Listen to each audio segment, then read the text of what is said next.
Okay, so today we're going to attempt, let's see, what does it say? The dachshund had to sit in the shade because it was a hot dog. This joke is a wiener dog. It's not good. So today we're going to attempt a horse because a horse is the dog of a monkey. Think about it. If you're a monkey, what do you can't ride a horse. That's too big. No. You've got to ride a dog. Woof. All right. So, starting off here, we've got to look at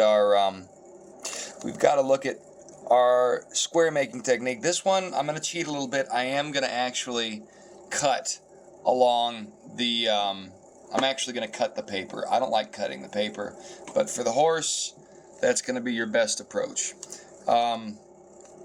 And here's the thing, horses are stubborn, right? What do they say about a horse? You can lead a horse to water, but you can't make him drink. And that's weird because you know that horse is thirsty because you've been riding him. And so you leave him to the cool water and you know it's clean, and the horse is like, nah, bro, that ain't Aquafina. What do you think? I say, nay.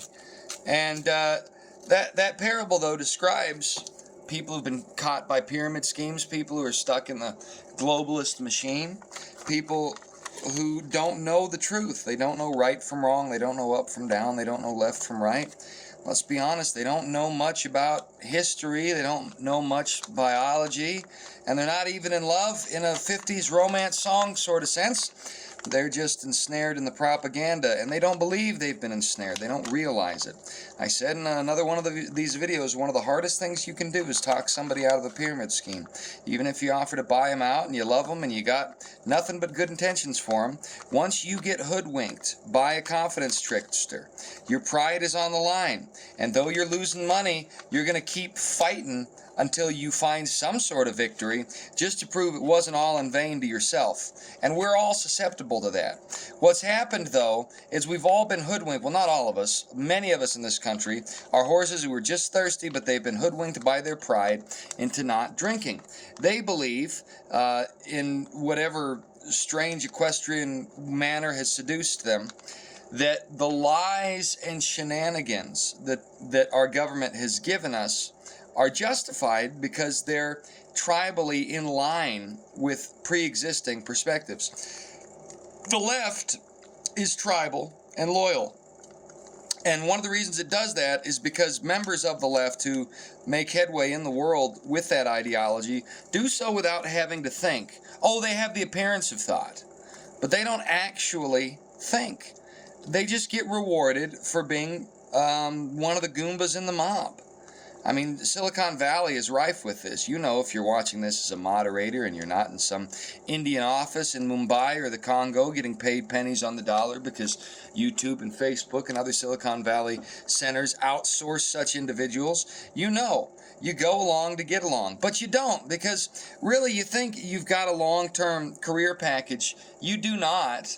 What you have in reality is a ephemeral situation. You are, in fact, anyone who's stuck in this paradigm is, in fact, in a pyramid scheme. They just don't realize it. They're on the bottom of it. All the work they do benefits those at the top. And this isn't a socialist argument. Socialism is just inverse, well, not inverse, it's rebranded Luciferianism.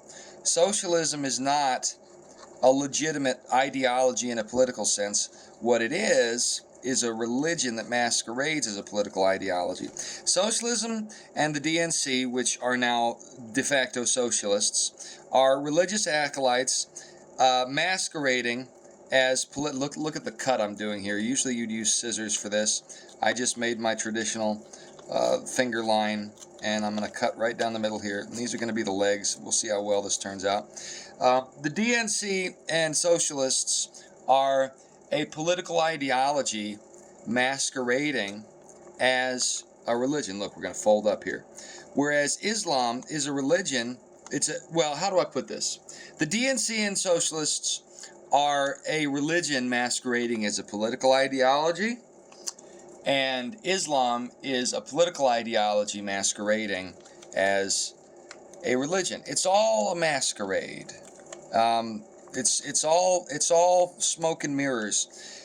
The truth of things differs from their expression, and it's something to learn. There's a reason conservatives are a bit, what's the word I'm looking for, abrasive.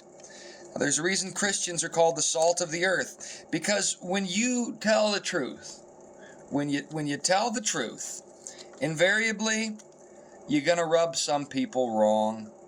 There's just no way around it. There really isn't. So what do you do about that? Well, you got a few choices. You can mess up the horse. Okay, let's see. Inside reverse fold the head and tail. What the devil are you talking about? Those are the feet. You can mess up the horse.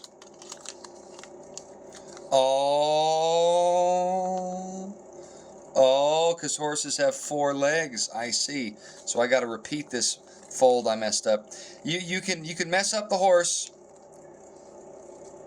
or you can lose the train of thoughts you had and the metaphor you were going to say and sound ridiculous. Now, the truth of the matter is, when you're in that situation, when you're conservative, and you have to tell the truth, it's not going to be easy. And you can't make the horse drink. You can't force him to drink.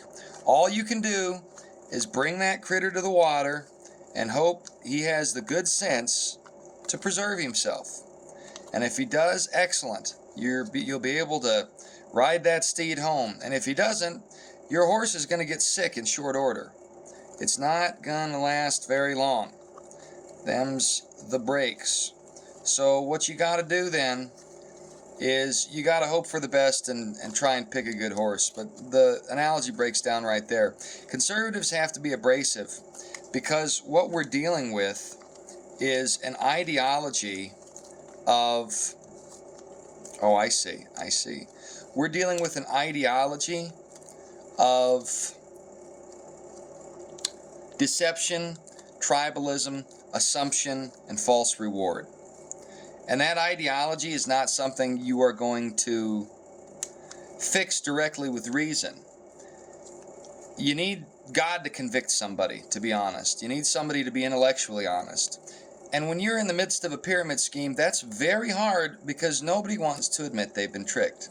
So here we have the tail, and because I cut this funky, he's got one leg longer than the other, but we haven't made the hooves yet, so we need to make the hooves. It behooves you to make the hooves, and we'll make that hoof just match up with this one, and it's close enough for horseshoes and hand grenades!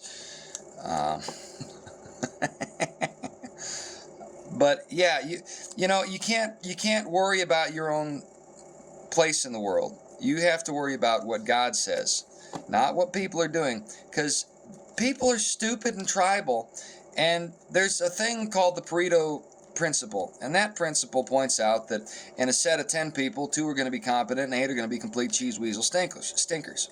And the reason for that has to do with the reality of the situation. You're not always going to have skilled people. Not everybody can be talented. That's where socialist Marxist religion breaks down. It says, from each according to his ability, to each according to his needs. But here's the thing. Just like this leg is wonky and this one's unequal, not everybody has the same needs or ability. They just don't. So to make a political maxim of a religious variety that has that as a central precept is to put things cattywampus from the start, because not everybody's on the same page, nor will they ever be on the same page. You're always going to have more need than you have ability. And that means you can't distribute everything equally. What happens is the people at the top 2 out of 10, those 20% need to be in leadership and do a good job. And that means those who have skill need to be rewarded for their skill and not have their skill distributed unfairly among a bunch of horses who don't know how to drink. A bunch of pink horses. You've heard of pink elephants? Well, here's some pink horses. All right, well, that's not great, but I mean, it looks all right.